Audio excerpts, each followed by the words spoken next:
Hello everyone, good morning. स्वागत है आप सभी का ऑनलाइन स्टडी में। आप सभी के डिमांड के ऊपर फ्रेंड्स आज हम वीडियो में बात करने वाले हैं ज्योमेट्री के बारे में। आई होप कि फ्रेंड्स आप लोगों ने इससे पहले के हमारे सारे पार्ट्स को देखा होगा, जिसमें मैंने अलजेब्रा के क्वेश्चंस काफ़ी अच्छे अच्छे क्वेश्चंस कराए थे। और ये हम लोग एक स्पेशल टॉपिक स्टार्ट कर रहे हैं जिसमें हम लोग बात करेंगे ज्योमेट्री की, यानी कि ज्यामिति के बारे में। और इसमें मैं आपको वो सारे क्वेश्चंस कराऊंगा जो कि आपके एग्जाम्स के पॉइंट ऑफ व्यू से मोस्ट इंपॉर्टेंट क्वेश्चन है। और डेफिनेटली फ्रेंड्स इसी टाइप के क्वेश्चंस आपके एग्जाम्स में पूछे जाएंगे।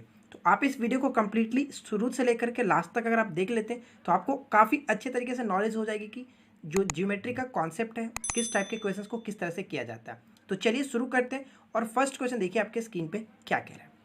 इस क्वेश्चन को कैसे करेंगे, तो सबसे पहले मैं इस फिगर को बना लेता हूँ। तो क्वेश्चन हमारा कुछ इस टाइप का है और हमें फ्रेंड्स यहाँ पे एक्स की वैल्यू निकालनी की। यहाँ पे जो एक्स दिया गया इतना का वैल्यू क्या होगा, कैसे करेंगे इस क्वेश्चन को और इसका कॉन्सेप्ट क्या है मैं आपको वो बताता हूँ। ध्यान रखिएगा फ्रेंड्स, जब भी कोई स्पर्श रेखा यानी कोई टेंजेंट जो है, एक टेंजेंट वृत्त पर स्पर्श रेखा खींची गई हो और एक दूसरी लाइन जो कि जीवा से होकर के गुजर रहा हो, उस कंडीशन में हम लोग क्या कर सकते हैं। आपका जो स्पर्श रेखा होता है यानी कि टेंजेंट का स्क्वायर जो होता है, पी टी का स्क्वायर इक्वल टू क्या होगा फ्रेंड्स। ध्यान रखिएगा यहाँ पे क्या होता है कि एक बार इसको आप पी आर और इसके बाद फ्रेंड्स पूरा को लिखते हैं यानी कि पी एस। ठीक है, ध्यान रखेंगे P R into P S. ध्यान रखिएगा एक बार छोटा वाला और उसके साथ एक बार बड़ा वाला। तो मैंने लिखा, जस्ट इसको आप कैलकुलेशन कर लो, यानी कि पी टी के जगह पे 8 का स्क्वायर मैं लिखता हूँ। पी आर की वैल्यू जो कि 4 दी गई है। पी एस के जगह पे क्या लिख सकते हैं, पी एस टोटल हुआ तो यानी कि 4 और प्लस एक्स लिखेंगे, तो 4 प्लस एक्स। कोई दिक्कत बिल्कुल नहीं। अब इसको हम कैलकुलेट करते चलेंगे। देखिए ये आपका 64 हो जाएगा, इधर आपका 4 और इंटू 4 प्लस एक्स। ठीक है फ्रेंड्स, इसको हम कटाते हैं तो ये 16 बार में कटेगा और इधर आप करोगे 16 इक्वल टू 4 प्लस एक्स, यानी एक्स की वैल्यू आपके पास कितना आएगा 12, यानी कि 12 बिल्कुल करेक्ट आंसर हो जाता है। ठीक है friends, sorry, clear. I hope कि आपको ये चीज़ समझ में आ गई होगी। तो यहाँ पे आपको ये एक चीज़ ध्यान रखना है कि ये जो आपका पॉइंट्स है यानी कि ये जो कॉन्सेप्ट लगाओगे ये मोस्ट इंपॉर्टेंट कॉन्सेप्ट है। तो ये पॉइंट्स आप याद रखेंगे, डायरेक्ट ये फॉर्मूले के थ्रू आप इस क्वेश्चन को कर सकते हैं। ठीक है फ्रेंड्स, आगे बढ़ते हैं। अगर आपको वीडियो पसंद आए तो प्लीज़ आपसे रिक्वेस्ट करूंगा कि वीडियो को लाइक ज़रूर कीजिएगा। ठीक है फ्रेंड्स, चलिए सेकंड क्वेश्चन देखते हैं। देखिए फ्रेंड्स, सेकंड नंबर क्वेश्चन में क्या दिया गया कि वृत्त की जीवा इसकी त्रिज्या के बराबर है। तो हम ये मान के चलते जैसे कह रहा है उसी फिगर को लेकर के चलते। ठीक है, एक मैंने वृत्त बना लिया।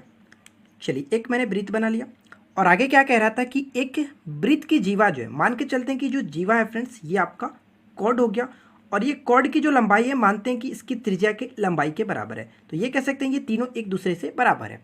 ठीक है, उसके बाद क्या कह रहा है कि यह जीवा छोटे वृत्तखंड पर कितना डिग्री का कोण बनाएगी। यानी कि छोटे वृत्तखंड का मतलब फ्रेंड्स ये आपका छोटे वृत्त का खंड हुआ।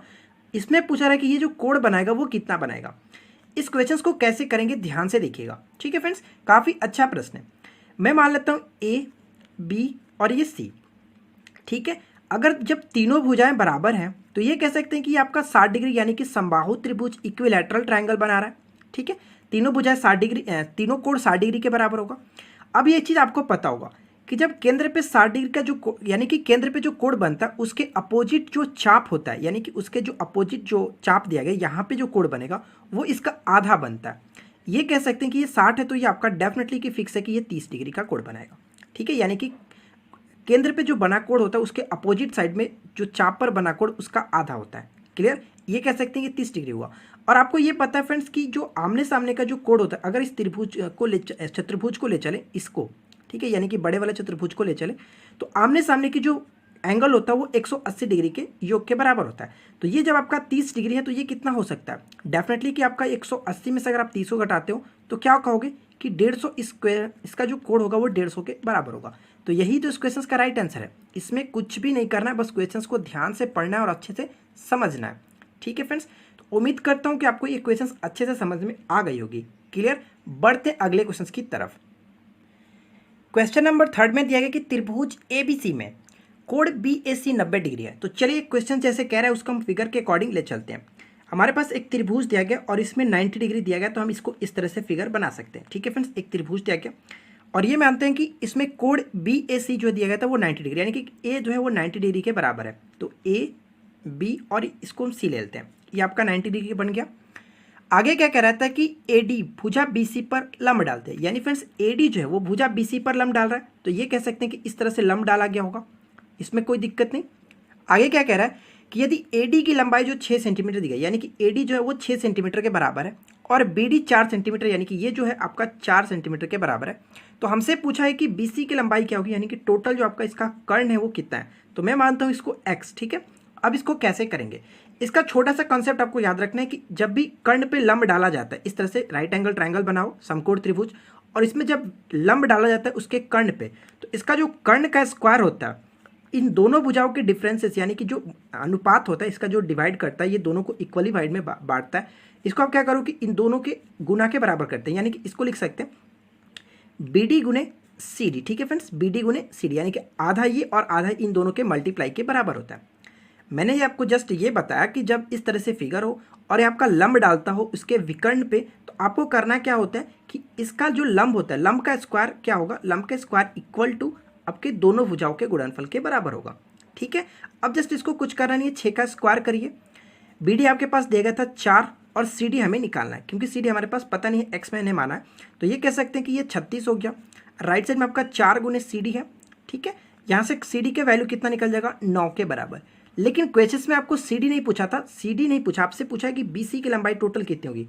तो BC की लंबाई हमारे पास क्या है फ्रेंड्स, BC का मतलब यानी कि क्या दिया गया, BD प्लस में आपका CD है ना, तो ये कह सकते हैं कि BD की लंबाई जो 4 पहले से दी गई थी, CD हमने निकाला है 9, तो कह सकते हैं कि 9 और 4 कितना हुआ, 13, बिल्कुल करेक्ट आंसर है, यानी कि BC की लंबाई जो कि 13 के बराबर होगा, ठीक है फ्रेंड्स। तो उम्मीद करता हूँ कि आपको ये चीज़ समझ में आ गई होगी, और ये सबसे इंपॉर्टेंट पॉइंट्स आपको याद रखना है कि ये आपका जो फॉर्मूला है, ठीक है, आप फॉर्मूला को या इसको कॉन्सेप्ट को जो भी आपको याद रखना है इस तरह से आप याद रखेंगे, ठीक है। आगे देखिए, अगला क्वेश्चन में क्या कह रहा है कि किसी समबाहु त्रिभुज के अंदर स्थित किसी बिंदु से उसकी संगत भुजाओं पर खींची गई लंबों की लंबाई 6 सेंटीमीटर, 8 सेंटीमीटर, 10 सेंटीमीटर दी गई है, तब त्रिभुज की प्रत्येक भुजा की लंबाई क्या होगी। समबाहु त्रिभुज है, यानी कि अगर एक भुजा की लंबाई निकालेंगे तो वो तो क्लियर है कि सारे भुजाओं की लंबाई बराबर होती है। तो चलिए फ्रेंड्स इस क्वेश्चन को देखते हैं कैसे करना है। क्वेश्चंस का मतलब कह रहा है कि इस टाइप का मैं फिगर बनाता हूँ, इसको फिगर बनाने का कोई मतलब नहीं बनता है, लेकिन मैं आपको बता देता हूँ क्वेश्चंस का मतलब क्या कह रहा है। मान के चलिए क्वेश्चंस का मतलब कि त्रिभुज आपके पास देगा समबाहु त्रिभुज जिसकी तीनों भुजाएं बराबर है। क्वेश्चंस ये कह रहे थे कि किसी बिंदु से किसी बिंदु से उनकी संगत भुजाओं पर खींची गई लंबों की लंबाई, यानी कि इसकी संगत भुजा जस्ट इसकी संगत भुजा इस तरह से यहाँ पे खींचा गया, और ये मान लेता हूँ कि BE आपका हो गया और EF इधर हो गया, ठीक है, इस तरह से खींचा गया, ठीक है फ्रेंड्स। तो ये कह रहा है कि इसके जब भुजा की लंबाई जो खींची गई है, यानी कि AD जो है वो 6 सेंटीमीटर के बराबर है, इधर मैं लिख देता हूँ AD 6 सेंटीमीटर के बराबर है, और इसको मैं मान लेता हूँ यानी कि EC जो दिया गया वो है 8 सेंटीमीटर के बराबर, और ये जो हम लोगों ने खींचा फ्रेंड्स BF जो दिया गया वो कितना है, वो आपका 10 सेंटीमीटर ये दिया गया। इससे आपको कोई मतलब नहीं रखा, बस मैंने आपको बता रहा। क्वेश्चंस का राइट आंसर आपको निकालना है, डायरेक्ट आपको क्या करना होता है कि त्रिभुज की भुजा निकालनी है। तो त्रिभुज का भुजा निकालने के लिए करोगे क्या, इसके लिए छोटा सा फॉर्मूला आप याद रखो, 2/√3, ठीक है फ्रेंड्स, 2/√3, और इंटू में आपका ये लिख सकते हो, इसको आप मान के चलो कि जो भुजा है वो AD plus EC plus BF, ठीक है, इन तीनों भुजाओं को आप जोड़ के लिखते हैं, यानी कह सकते हैं कि A बराबर भुजा, यानी कि A बराबर 2/√3 इंटू AD का 6, 8 और 10, इसको जोड़ सकते हैं। इसको जोड़ेंगे तो कितना होगा, 2/√3, और फ्रेंड्स इसको आप जोड़ लो कितना हो जाएगा, 8 6 14 और 10 24, तो कह सकते हैं कि 48/√3, और इसको आप हर परिमेयकरण कर लो, यानी कि रैशनलाइजेशन करेंगे, तो ये क्या होगा फ्रेंड्स आपका 48 गुने √3, और आपका नीचे में √3 यानी कि 3 हो जाएगा। इसको कटाएंगे तो कितना आएगा, 16√3, बिल्कुल करेक्ट आंसर हो जाएगा। कह सकते हैं कि जो भुजा होगा इस त्रिभुज का जो भुजा निकलेगा यानी कि साइड निकलेगा वो कितना के बराबर होगा, तो वो 16√3 के बराबर है। तो आपको इस क्वेश्चंस में ये ध्यान रखना है कि इस टाइप के क्वेश्चंस में अगर भुजा निकालने के लिए डायरेक्ट पूछे तो आपको ये फॉर्मूला याद रखना है, और इसी टाइप के क्वेश्चंस आपके पेपर में पूछे जाएंगे, डायरेक्ट क्वेश्चंस इसी तरह से, ठीक है फ्रेंड्स। तो इन सारे क्वेश्चंस को आप अच्छे से ध्यान से देखिए, मैंने जो भी क्वेश्चन यहाँ पे लिया है वो मोस्ट इंपॉर्टेंट क्वेश्चन है, आप डेफिनेटली बहुत कुछ सीख कर जाओगे अगर लास्ट तक वीडियो को देख लेते हैं। चलिए आगे देखते हैं नेक्स्ट क्वेश्चन में क्या है। देखिए फ्रेंड क्वेश्चन नंबर 5 में आपको x की वैल्यू निकालनी है, और आपके पास फिगर दिया गया, इस जो फिगर है इसी फिगर के अकॉर्डिंग आपको x की वैल्यू निकालनी है। तो सबसे पहले मैं फिगर को बना लेता हूँ, जो भी फिगर दिया गया है। तो फिगर आपके पास इसी टाइप का दिया गया फ्रेंड्स, और हमें x की वैल्यू निकालनी है। तो कैसे करेंगे इस क्वेश्चन को, इसके लिए भी छोटा सा कॉन्सेप्ट होता है, उस कॉन्सेप्ट को समझिए। देखिए जब भी इस तरह से जो अंदर से वृत्त की जो जीवाएं हैं वो किसी बाहर के बिंदु पर मिलती हैं इस टाइप से, तो हम कर सकते हैं। इसके लिए छोटा सा आपको याद रखना फॉर्मूला क्या होता है, याद रखिएगा फ्रेंड्स, पी यानी कि क्यू टी, देखिएगा ये वाला क्यू टी गुने में लिख सकते हैं फ्रेंड्स टोटल, ठीक है। ध्यान रखिएगा आधा आधा नहीं लिखना है आपको, एक बार तो आधा लिखते हैं उसके बाद टोटल यानी कि पी टी लिखेंगे, एक बार क्यू टी और एक बार पूरा को जोड़ करके, ठीक है। उसी तरह से इधर भी करेंगे, आपका टी एस हो जाएगा और उसके बाद टोटल आप लिखोगे गुना करके, यानी कि टोटल आपका जोड़ करके टी आर, ठीक है फ्रेंड्स। तो देखिए हमको यहाँ पे लिखेंगे कैसे, टी क्यू कितना दिया गया 9 और पी टी लिखना है यानी कि टोटल हमें लिखना है, तो टोटल हमारे पास कितना है, तो टोटल आपका 9 और 8 इस तरह से लिख सकते हैं, 9 + 8, ठीक है। टी एस हमारे पास तो 11 दिया था, 11 मैंने लिख दिया। लेकिन फ्रेंड्स टी आर जो कि देखिए आप टोटल को टी आर कितना होगा, तो 11 + x होगा, तो 11 + x लिखेंगे, ठीक है।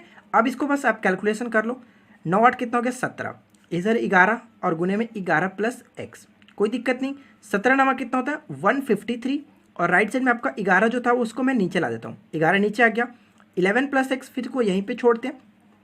उसके बाद इसको क्या करते हैं फ्रेंड्स 153 और अपॉन में 11 और माइनस में आपका इधर लाता हूँ आपका 11, राइट साइड में x ज्यों का त्यों, कोई दिक्कत नहीं। उसके बाद क्या कर सकते हैं फ्रेंड्स 153 माइनस में आपका देखिए अगर इसको कैलकुलेशन करेंगे तो 121 और अपॉन में आपका 11, राइट साइड में x के बराबर x छोड़ देते हैं। उसके बाद क्या कर सकते हैं, ध्यान से देखिएगा, इसको हम घटा देते हैं तो फ्रेंड्स कितना आएगा, 153 में से 121 को घटाओगे तो आपका जो कि 32 के बराबर है, 32 अपॉन में 11, राइट साइड में x के बराबर, तो ये कह सकते हैं फ्रेंड्स इसका कितना होगा, तो 11 दूने 22, 2 सही 10/11, बिल्कुल करेक्ट है। x की जो वैल्यू आएगी वो इतना के बराबर है। तो फ्रेंड्स उम्मीद करता हूँ कि आपको ये चीज़ समझ में आ गई होगी और यहाँ पे आपको सबसे मोस्ट इंपॉर्टेंट पॉइंट ये याद रखना है कि ये जो आपका कॉन्सेप्ट है इस चीज़ को आप याद रखेंगे, ठीक है। अगर आपको वीडियो अच्छी लग रही तो प्लीज़ आपसे रिक्वेस्ट है फ्रेंड्स, अगर आपने अभी तक लाइक नहीं किया तो एक लाइक ज़रूर कीजिएगा फ्रेंड्स, क्योंकि आपका एक लाइक ही हमें मोटिवेट करता है इस टाइप के वीडियो लाने के लिए, तो प्लीज़ लाइक ज़रूर किया करें। चलिए देखते हैं नेक्स्ट क्वेश्चन में क्या कह रहा है। नेक्स्ट क्वेश्चन में देखिए क्या दिया गया कि त्रिभुज ABC में D और E क्रमशः AB तथा BC पर स्थित है। तो चलिए जैसे कह रहा है उसको हम उस तरह से बनाते चलते हैं। एक त्रिभुज दिया गया और ये त्रिभुज क्या है ABC है, इस त्रिभुज को मैंने बना लिया। उसके बाद क्या कह रहा है कि D और E क्रमशः AB और BC पे स्थित है, यानी कि D यहाँ पे है और B आपका यहाँ पे, जो कि ये दोनों एक दूसरे के समानांतर है, यानी कि कह रहा था कि क्वेश्चन आगे पढ़िए, D और E जो है फ्रेंड्स BC के समानांतर है, तो हम लोगों ने समानांतर बना लिया, कोई दिक्कत नहीं। अब आगे क्वेश्चन में क्या कह रहा है कि AD, DB और DE की लंबाई जो है वो 10 5 6 दी गई है। तो चलिए जैसे जैसे दे रहा है उसको हम लोग यहाँ पे पुट कर लेते हैं। तो यहाँ पे क्या देखिए AD के मान जो है 10 दिया गया, AD का मान जो कि 10 दिया गया। उसके बाद क्या गया कि DB की जो वैल्यू है 5 के बराबर है, DB की वैल्यू 5 के बराबर है, और यानी कि फ्रेंड्स आगे दिया गया कि DE यानी कि इसकी जो वैल्यू दी गई है वो 6 के बराबर दी गई है। तो हमसे पूछा है कि इसकी वैल्यू क्या होगी, BC की वैल्यू क्या होगी। कैसे करेंगे, बहुत ही सिंपल है, इसमें कुछ करना नहीं है, बस ध्यान से देखिएगा। देखिए फ्रेंड्स इसको कर सकते हैं, ये भुजा जो है यानी कि AD अपॉन में हम इसको लिख सकते हैं कि AB के ठीक है, AD अपॉन में AB लिख सकते हैं, AD अपॉन में AB टोटल को लिख सकते हैं। उसी तरह से यहाँ पे लिखा जाता है DE अपॉन में क्या करेंगे टोटल का BC के बराबर, ठीक है। ध्यान से समझिएगा कैसे कर रहे हैं कि AD अपॉन में AB और उसी तरह से फ्रेंड्स DE अपॉन में BC, ध्यान रखेंगे। अब बस इसको वैल्यू को पुट कर दीजिए। ऊपर में AD का मान 10 दिया गया था, AB का मतलब फ्रेंड्स दोनों को जोड़ कर लिखेंगे 10 और 5 15 के बराबर। उसी तरह से DE का मतलब 6 और नीचे आपका X, ठीक है। अब इसको कैलकुलेशन कर लीजिए, 5 दूना 10, 5 तिये 15 और इसको हम कटा देंगे तो 2 तिये 6, यानी कह सकते हैं कि X की वैल्यू जो कि वो 3 गुने 3 के बराबर, तो राइट साइड आपका यानी कि 9, X = 9 के बराबर हो जाता है। क्लियर। तो काफ़ी अच्छा प्रश्न है, इस पॉइंट्स को हमेशा याद रखेंगे, बहुत बार इस टाइप के क्वेश्चंस पूछे जाते हैं। चलिए आगे बढ़ते हैं। नेक्स्ट क्वेश्चन में क्या कह रहा है कि खंड AB और खंड CD समानांतर है। देखिए यानी कि खंड का मतलब फ्रेंड्स यहाँ पे एक लाइन की बात की जा रही है, तो हम यहाँ पे बना लेते हैं कि खंड AB और CD समानांतर है। तो एक छोटा सा लाइन दिया गया जो कि AB हो गया और इसी के समानांतर एक और लाइन दिया गया और उस लाइन का नाम क्या रखा है CD, दोनों एक दूसरे के समानांतर है। आगे क्या कह रहा है कि AD यानी फ्रेंड्स AD आपका ये हो गया, इसको मैंने मिला दिया AD और BC यानी कि BC जो है एक दूसरे को E पर काटते हैं, तो जस्ट ये E पर मैंने इसको क्रॉस कर दिया और ये E पे काटते हैं, ठीक है। और बस आगे क्या कह रहा है कि AE BC और ED को लंबाई जो दी गई है वो 10 15 15 दी गई है। तो चलिए इसके वैल्यू को हम लोग पुट कर लेते हैं। देखिए AE के मान कितना दिया गया, AE यानी कि ये आपका 10 दिया गया। उसके बाद BC, यानी कि BC का टोटल जो यहाँ पे देखिए टोटल जो है वो 15 के बराबर दिया गया। ठीक है फ्रेंड्स, 15, इसको थोड़ा सा हम इग्नोर करते हैं। और उसके बाद देखिए ED, यानी कि ED आपका ये जो वैल्यू दिया गया वो कितना है, वो 15 के बराबर है। हमसे पूछा गया कि EC की लंबाई, यानी कि इसकी लंबाई हमसे पूछा गया, तो मैं मान लेता हूँ ये x है। अब ये टोटल 15 था और ये आपका x है, तो ये कितना हो गया, 15 माइनस x हो गया कि नहीं। क्लियर। अब जस्ट इसको हम कैलकुलेशन कर लेते हैं, कोई दिक्कत नहीं होगा। कैसे करेंगे तो ध्यान रखिएगा, AE अपॉन में ED के बराबर लिखते हैं। AE अपॉन, यानी कि फ्रेंड्स देखिए मैं लिख देता हूँ AE अपॉन में ED, और राइट साइड में आपका देखिए क्या होगा, राइट साइड में इसको लिख सकते हैं BE अपॉन में, नीचे आप देखिए BE अपॉन में EC। क्लियर। अब बस इसको कैलकुलेशन कर दीजिए मान को पुट करके। हमारे पास AE कितना है 10, और नीचे में ED आपका 15 के बराबर है। उसी तरह से राइट साइड में देखेंगे तो BE यानी कि 15 माइनस x, और नीचे आपका x के बराबर जो कि E दिया गया। इसको कटा लीजिए, 5 दूना 10, 5 तिया 15, क्रॉस में करेंगे तो यानी कि इधर करेंगे तो 2x, और नीचे से क्रॉस में करेंगे तो 15 तिया 45, और 3x हो जाएगा माइनस में। राइट साइड में इसको लेफ्ट में ला देंगे तो ये माइनस में दे तो प्लस में हो जाएगा। 5x इक्वल टू 45 के बराबर, इसलिए कह सकते हैं कि x की वैल्यू जो, सॉरी यहाँ पे 45, x की वैल्यू होगी फ्रेंड्स 9 के बराबर है, 9 बचे 45 कह सकते हैं। इस क्वेश्चन का राइट आंसर क्या होगा, जो कि आप देख सकते हैं 9 बिल्कुल करेक्ट आंसर हो जाता है। तो फ्रेंड्स देखिए इस क्वेश्चन को आपको इसी तरह से करना होगा, और उम्मीद करूंगा कि आपको ये सारे क्वेश्चन अच्छे समझ में आ रही होगी। चलिए बढ़ते हैं अगले क्वेश्चन की तरफ। नेक्स्ट क्वेश्चन में क्या कह रहा है कि कोण BAC का मान आपको ज्ञात करना है यदि कोण BIC इक्वल टू 125 डिग्री के बराबर है और I त्रिभुज का अंतः केंद्र दिया गया, जो कि पिक्चर आप देख सकते हैं। तो सिंपल सा क्वेश्चन, इसमें कुछ करना नहीं है फ्रेंड्स, बस आपको ये करना होता है। चलिए एक बार थोड़ा सा फिगर में बना लेता हूँ ताकि आपको अच्छे से समझा सकूँ। तो यहाँ पे हमारा फिगर इस टाइप का दिया गया, ABC, और ये आपका अंतः कोण जो कि I है, और हमारे पास क्या दिया गया फ्रेंड्स, यहाँ पे हमें निकालना है A की वैल्यू, और I का जो मान है BIC, यानी कि ये आपका 125 डिग्री के बराबर है। तो मैंने आपको कुछ दिन पहले जो क्वेश्चंस कराए थे उसमें मैंने आपको एक तरीका बताया था, उसमें मैंने आपको ये चीज़ बताया था कि जो BIC जो होता है फ्रेंड्स, कोण BIC जो होता है वो क्या होता है 90 प्लस आपका A/2, यानी कि कोण A/2 होता है। ये मैंने आपको फॉर्मूला बताया था, ठीक है, और इसमें हम लोगों ने क्वेश्चंस भी देखा था। तो बस इसी फॉर्मूले के थ्रू हम लोग इस क्वेश्चन को सॉल्व करेंगे। BIC, यानी कि BIC का मतलब 125 में यहाँ पे रख देता हूँ, 125 डिग्री, 90 को मैंने यहीं पे लिखा, प्लस A/2, हमें A का कोड निकालना है कि यहाँ पे कितना होगा। Clear friends. यहाँ पे देखिए 125 में से अगर 90 को घटाते हैं तो कितना आएगा 35, और राइट साइड में आपका A/2। तो ये कह सकते हैं कि कोड A की जो वैल्यू होगी वो क्रॉस में करेंगे तो 35 दूना 70 डिग्री के बराबर आ जाता है। ठीक है फ्रेंड्स, तो बताइए कोई दिक्कत है। क्लियर। आगे बढ़ते हैं, और ये one of the most important question है, इस चीज़ को आप याद रखेंगे। इस क्वेश्चन के थ्रू, यानी कि इस फॉर्मूले के बेस्ड पे हमेशा क्वेश्चन पूछे जाते हैं। ठीक है, तो इस फॉर्मूले को आप याद रखेंगे और इसको कैसे किया जाता है ये आप समझ लीजिएगा। चलिए आगे देखते हैं। क्वेश्चन नंबर 9 में क्या कह रहा है कि 10 सेंटीमीटर की जीवा द्वारा वृत्त के केंद्र पर बना कोण 120 डिग्री है। तो जीवा के केंद्र बिंदु से दूरी ज्ञात करें, यानी फ्रेंड्स जीवा के केंद्र से उसकी दूरी हमें ज्ञात करना है सेंटीमीटर में। तो चलिए कैसे करते हैं। सबसे पहले तो हमें एक फिगर बनाना है जो कि हमारा एक वृत्त है। इस वृत्त को मैंने एक बना लिया, ठीक है, एक वृत्त मैंने बना लिया। अब क्वेश्चन में क्या कह रहा था कि 10 सेंटीमीटर की जीवा है, तो चलिए इस जीवा को मैं मान लेता हूँ कि आपका जो कोण है वो 10 सेंटीमीटर के बराबर है, ये भी इसको मान लेते हैं। आगे क्या कह रहा है फ्रेंड्स कि ये तो आपका केंद्र होगा ही होगा, इसमें कोई दिक्कत नहीं। हमें निकालनी है केंद्र से जीवा की दूरी, यानी कि इसकी दूरी हमें निकालनी है, इसको हमें x मान लेते हैं। और क्वेश्चन में आपके ये भी बोला गया था कि वृत्त के केंद्र पर जो बना कोण है, यानी कि यहाँ पे जो कोण बना है वो कितना डिग्री का बना है 120 डिग्री का। ये टोटल आपका 120 डिग्री था। तो जब हमने इसका लंब डाला, यानी कि सामने से इसकी भुजा को लंब डालेंगे तो ये दो इक्वल भागों में बांटेगा, समद्विभाजित करेगा, तो ये आपका 60 डिग्री का कोण बनेगा। जब लंब हम लोग डाल रहे हैं तो ये जब जीवा जो आपका 10 सेंटीमीटर का था तो ये कह सकते हैं कि ये 5 है तो ये 5 होगा। ठीक है, इसमें कोई दिक्कत नहीं। अब यहाँ से हम लोग एक यहाँ पे साइन थीटा कॉस थीटा ये इस फॉर्मूले के थ्रू निकाल सकते हैं, यानी कि त्रिकोणमिति के थ्रू हम निकाल सकते हैं। थीटा के सामने की भुजा को लंब कहते हैं, यानी कि आपका 5 लंब हो गया। हमें x निकालना इसकी वैल्यू, तो लंब और आधार किस में होता है, तो आप कहोगे कि tan में होता है। तो बस काम तो खत्म हो गया, tan में होता है तो tan 60 डिग्री की वैल्यू को आप पुट कर लो। tan 60 यानी कि लंब और बटे आधार, तो लंब का आपका 5, आधार x, tan 60 की वैल्यू √3 और आपका 5 बटे x। तो ये कह सकते हैं कि x की जो वैल्यू होगी कितना होगा 5 अपॉन में √3। क्वेश्चंस में आप ऑप्शंस मिला सकते हो फ्रेंड्स कि क्या सही है कि नहीं। ऑप्शन ए हमारा बिल्कुल करेक्ट होगा। आई होप कि आपको ये चीज़ समझ में आ गई होगी। ठीक है, जस्ट आपको यहाँ पे ये देखना है कि हमारे पास कौन सी चीज़ें दी गई हैं। तो आप देख सकते हैं कि थीटा के सामने की भुजा को लंब कहते हैं, तो हमारे पास लंब दिया गया और हमें आधार निकालना है, तो ईजिली निकाल सकते हैं tan के थ्रू, कोई दिक्कत नहीं। आगे बढ़ते हैं। अगला प्रश्न क्या कह रहा है कि किसी वृत्त की दो जीवा ए बी तथा सी डी पी बिंदु पर काटती हैं, और आगे क्या कह रहा है कि बी पी बराबर 4 पी डी बराबर 5 और सी पी बराबर 8 दी गई है, जीवा की लंबाई ज्ञात करना है। देखिए क्वेश्चंस को अच्छे से समझने की कोशिश कीजिएगा।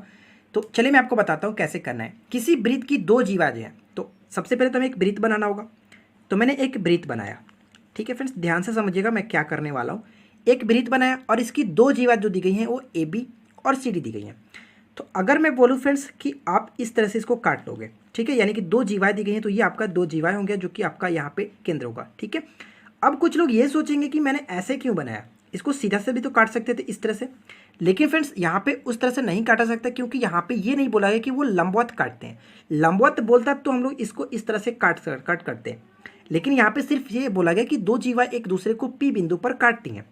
ये चीज़ आप समझने की कोशिश करेंगे। लेकिन अगर क्वेश्चंस में लंबवत बोलता तो हम इस तरह से इसको क्रॉस में नहीं करके लंबवत काटते हैं। तो फिलहाल यहाँ पे हमारा ये कंडीशन नहीं कर रहा है। ठीक है, इस बात को आपने समझ लिया। बस आपके पास जो भी वैल्यू दी गई उस वैल्यू को पुट कर लीजिए। तो देखिए ये आपके पास क्या दिया गया था, तो ये आपका फ्रेंड्स ए बी हो गया, ये सी डी हो गया। ठीक है, जो दो जीवाएँ थी, मैंने हम लोग दो जीवा मान लिया, पी बिंदु पर काटती है, तो ये आपका दो बिंदु पी पर काट दिया। उसके बाद क्या कह रहा है कि बी पी बराबर 4, यानी कि ये जो आपका 4 है। पी डी बराबर कितना दिया गया 5, पी डी क्या है पी और डी, यानी कि ये आपका 5 है। उसके बाद क्या कह रहा है कि सी पी बराबर 8, तो सी पी क्या है, सी पी बराबर 8 है, कोई दिक्कत नहीं। हमसे पूछा है कि ए बी की लंबाई क्या होगी, तो हमें ए बी की टोटल लंबाई निकालनी है। तो पहले मान लेते हैं कि ये आपका ए पी जो वो एक्स है। अब इसको कैसे करेंगे, तो आप देखिए फ्रेंड्स कर सकते हैं कि ए पी गुने, यानी कि ए पी गुने पी बी, ठीक है, इसको कर सकते हैं। सेम टू सेम इसका राइट साइड में इसको भी कर सकते हैं, डी पी गुने सी पी लिख लीजिए, कोई दिक्कत नहीं, कोई दिक्कत नहीं फ्रेंड्स। इस तरह से आप कर लो, इस कॉन्सेप्ट के थ्रू आप इस क्वेश्चन को कर सकते हो। देखिए ध्यान से करेंगे कैसे आप, ए पी का मतलब क्या, यानी कि एक्स हमारे पास निकालना है। जो बी पी की वैल्यू कितनी थी, बी और पी, यानी कि 4 के बराबर था। डी पी कितना दिया गया, तो डी और पी जो आपका 5 के बराबर है, और इधर आपका सी पी यानी कि 8। इसको करेंगे तो देखिए 4 दूना 8 ही आपका खत्म, यानी कि x की जो वैल्यू की 5 दूना 10 के बराबर आएगा। लेकिन हमें x क्या है, x तो आपका ए पी हुआ ना, लेकिन हमें ए बी निकालना है। तो ये कह सकते हैं फ्रेंड्स कि ए बी जो आपका टोटल वैल्यू हुआ वो 4 यहाँ पे और 10 यहाँ पे, तो इसको लिख सकते हैं 10 और प्लस 4, यानी कि 14 के बराबर आपका करेक्ट आंसर हो जाएगा। क्लियर, तो उम्मीद करता हूँ कि आपको ये चीज़ समझ में आ गई होगी और इस क्वेश्चन को आप इसी तरह से करेंगे। ठीक है फ्रेंड्स, आगे बढ़ते हैं। ए बी सी डी एक चतुर्भुज है जिसमें विकर्ण बी डी बराबर 64 सेंटीमीटर दिया गया, और ए एल लंब दिया गया फ्रेंड्स बी डी पर, और सी एम लंब दिया गया बी डी पे। और आपके पास ए एल थोड़ा सा क्वेश्चन में मिसप्रिंट हुआ है, ध्यान से देखिएगा। ए एल बराबर 13.2 है, यानी कि ए और इस तरह से दोनों तरफ दिया गया। ए एल बराबर 13.2 है और सी एम बराबर जो कि 16.8 देगा। तो चतुर्भुज ए बी सी डी का क्षेत्रफल हमसे पूछा जा रहा है। कैसे करेंगे इस क्वेश्चन को, तो सबसे पहले आपको फिगर बना देता हूँ, आपको अच्छे से समझ में आ जाएगा। देखिए friends, A B C D एक चतुर्भुज था, तो हम लोगों ने एक चतुर्भुज बना लिया, A B C D. Clear, उसके बाद क्या कह रहा है कि बी डी इसमें जो कि लंब दिया गया, सॉरी बी डी विकर्ण था जो कि 64 सेंटीमीटर दिया गया, तो ये आपका बी डी हो गया। ठीक है, उसके बाद इसमें क्या दिया गया कि ए एल बी डी पे लंब है, यानी कि फ्रेंड्स ए एल जो है इस तरह से इस पर लंब डालता है एल। ठीक है, ए एल लंब डालता है और जिसकी लंबाई 13.2 था, ये आप लिख सकते हो। इसके बाद क्या कह रहे हैं कि सी एम बी डी पे लंब डालता है, यानी कि सी एम जो है यहाँ पे लंब डालता है इस तरह से, ये एम हो गया, यहाँ पे लंब डालता है, और इसकी जो लंबाई है वो 16.8 दिया गया। तो बस क्वेश्चंस तो इतना ही दिया गया था, और आपसे पूछा है कि चतुर्भुज ए बी सी डी का क्षेत्रफल क्या होगा, कैसे करेंगे। तो देखिए friends, A B C D का क्षेत्रफल निकालने के लिए ए बी सी डी का क्षेत्रफल करना क्या होता है, इसमें 1/2 इंटू फ्रेंड्स बी डी, यानी कि जो आपका विकर्ण दिया गया जिसकी विकर्ण की लंबाई दी गई हो बी डी लिखिए। उसके बाद गुना में आप दोनों लंबों को जोड़ करके लिखेंगे, यानी ए कह सकते हैं कि A L plus C M को ऐड करके लिखेंगे, यानी कि आपका ये फार्मूला हो गया एक तरह से ए बी सी डी का क्षेत्रफल निकालने के लिए। कैसे करेंगे, अब आपको सामने यहाँ पे जो भी आपकी वैल्यू दी गई है उसको पुट कर लो। बी डी का मतलब क्या देगा था, बी डी यानी कि 64 दिया गया था, तो हम लोग यहाँ पे 64 रख लेते हैं। ए एल कितना, ए एल 13.2, और इसी तरह से सी एम जो दिया गया कितना 16.8। ठीक है, अब बस इसको कैलकुलेट कर लीजिए, इसको देखिए कटाएंगे तो 32 गुने आपका कितना हो जाएगा 13 और 29, 29 और 2 ये आपकी 30 हो जाएगा। यानी कह सकते हैं कि 32 तिया 96, 960 बिल्कुल करेक्ट आंसर हो जाता है। कोई दिक्कत नहीं होगा। आई होप कि आपको ये सारे क्वेश्चन अच्छे से समझ में आ गई होंगी। क्लियर। बढ़ते हैं अगले क्वेश्चन की तरफ। देखिए फ्रेंड नेक्स्ट क्वेश्चन में क्या दिया गया, आपके पास ABCD एक चक्रीय चतुर्भुज दिया गया। यदि AB बराबर 5 सेंटीमीटर, CD बराबर 15 सेंटीमीटर, DA बराबर 13 सेंटीमीटर, यदि विकर्ण समकोण पर काटते हो तो BC का मान क्या होगा। इस क्वेश्चन तो बनाएंगे ही, लेकिन कुछ मैं आपको पॉइंट्स बताता हूँ फ्रेंड्स। देखिए जो आपका ये ज्योमेट्री होता है इसको आप एक बार में नहीं सीख सकते हैं। अगर आप इस वीडियो को देख करके सोचते होंगे कि हाँ अब इसको मैं बना लूँगा, तो ऐसा करना मुश्किल हो सकता है। एग्जाम्स में क्वेश्चंस मिलने के बाद आप हो सकता है कि ना बना पाओ। इसके लिए करना क्या होता है फ्रेंड्स कि ज्योमेट्री को जितना हो सके उतना प्रैक्टिस कीजिए। ठीक है, तो मैं आपको एक बार रिकमेंड ये करूंगा कि आप इस वीडियो को बार बार देखते रहिएगा। ठीक है फ्रेंड्स, ताकि आपका रिवाइज होता रहे और आपको हर कॉन्सेप्ट को अच्छे से क्लियर हो जाए और आपको वो माइंड में सेट हो जाए। एग्जाम्स में डेफिनेटली फ्रेंड्स इस टाइप के क्वेश्चंस पूछे जाते हैं और ये मैं गारंटी लेता हूँ कि डेफिनेटली इस टाइप के क्वेश्चंस पूछे ही जाएंगे। ठीक है, तो चलिए बात करते हैं नेक्स्ट क्वेश्चन की। और एक चीज़ मैं आपको और बता दूं फ्रेंड्स, अगर आप चाहते हैं कि इसका नेक्स्ट पार्ट भी लाया जाए, सेकंड पार्ट में अगर हम लोग और भी क्वेश्चन देखना आप चाहते हो तो आप नीचे कमेंट्स करके बता सकते हो। उसका नेक्स्ट पार्ट में मैं पूरी कोशिश करूंगा कि और भी जो अच्छे अच्छे क्वेश्चन है वो मैं आपके साथ डिस्कस करूँ। तो फिलहाल देखिए इस क्वेश्चन को हम लोग कैसे करेंगे। क्वेश्चन को करना क्या है फ्रेंड्स, यहाँ पे एक चक्रीय चतुर्भुज दिया गया। तो आपको पता है कि चक्रीय चतुर्भुज का मतलब क्या होता है कि वृत्त के अंदर एक चतुर्भुज बनाया जाता है। यानी कि चक्रीय चतुर्भुज का मतलब ये होता है कि वृत्त के अंदर जो कि इसकी चारों भुजाएं वृत्त को स्पर्श करती हैं और इस टाइप के होता है। चक्रीय चतुर्भुज आपका ये बन गया। ठीक है, अब इसके आपके पास क्या कह रहा है कि यहाँ पे जो भी वैल्यू दी गई है उस वैल्यू को पुट करते चलेंगे। AB बराबर 5 दिया गया था और CD बराबर कितना दिया गया फ्रेंड्स, CD बराबर 15 दिया गया, यानी कि नीचे 15 लिख सकते हैं। उसके बाद AD आपका 13 दिया गया, यानी कि DA जो कि 13 के बराबर है। और हमसे पूछा है कि BC की वैल्यू क्या होगी। कैसे करेंगे इस क्वेश्चन को, तो ध्यान से समझ लीजिएगा एक बार, काफ़ी अच्छा प्रश्न है। इस टाइप के क्वेश्चन में यानी कि चक्रीय चतुर्भुज में क्या होता है फ्रेंड्स, आमने सामने भुजाओं का स्क्वायर, यानी कि ये कह सकते हैं कि AB का स्क्वायर और CD का स्क्वायर का जो योग होता है वो उसी तरह से सामने वाली भुजा के स्क्वायर के योग के बराबर होता है। यानी कि आमने सामने की भुजा का स्क्वायर का योग दूसरे तरफ के आमने सामने भुजा के स्क्वायर के बराबर होगा। BC स्क्वायर प्लस में AD स्क्वायर के बराबर। ये मोस्ट इंपॉर्टेंट कॉन्सेप्ट है, आप इस चीज़ को याद रखेंगे। ठीक है, बस इस क्वेश्चन को सॉल्व कर लीजिए, इसमें कोई दिक्कत नहीं, बस वैल्यू पुट करते चलेंगे। यानी कि फ्रेंड्स AB का मान जो कि 5 यानी कि 25 लिख सकते हैं। CD स्क्वायर करना है तो CD का मान 15, 15 का स्क्वायर करेंगे तो 225 और BC हमें नहीं पता है तो x स्क्वायर लिख लेते हैं। AD का स्क्वायर यानी कि AD 13 का स्क्वायर 169। कोई दिक्कत नहीं, 25 और 225 जोड़ोगे तो 250 और 169 को मैं लेफ्ट में ला देता हूँ। 169 माइनस में हो गया, एक्स स्क्वायर यहीं पे ज्यों का त्यों। 250 में से 169 को घटाओगे तो फ्रेंड्स 81 के बराबर आएगा और राइट साइड में एक्स स्क्वायर यानी कि एक्स की जो वैल्यू होगी वो कितना आएगा, 9 के बराबर। तो आप देख सकते हैं कि एक्स यानी कि BC की जो वैल्यू होगी वो कितना है, 9 के बराबर। बिल्कुल करेक्ट आंसर हो जाता है। तो देखिए फ्रेंड्स आज की इस वीडियो में आपके साथ जो भी ज्योमेट्री के क्वेश्चंस को शेयर किया वो मोस्ट इंपॉर्टेंट क्वेश्चन और डेफिनेटली इस टाइप के क्वेश्चंस पूछे जाते हैं। अगर आपको ये वीडियो थोड़ा सा भी अच्छा लगा हो और आपने कुछ नया सीखा हो तो वीडियो को एक लाइक ज़रूर कीजिएगा, ताकि हम इसी तरह के और भी आपके साथ कुछ अच्छे क्वेश्चन शेयर कर सके। नीचे कमेंट्स करके जरूर बताइए कि आपको वीडियो कैसी लगी और इसका नेक्स्ट पार्ट आप देखना चाहते हैं कि नहीं देखना चाहते हैं। तो हम मिलते हैं आपके साथ नेक्स्ट वीडियो में किसी नए टॉपिक के साथ। Thanks for watching, keep learning, have a good day.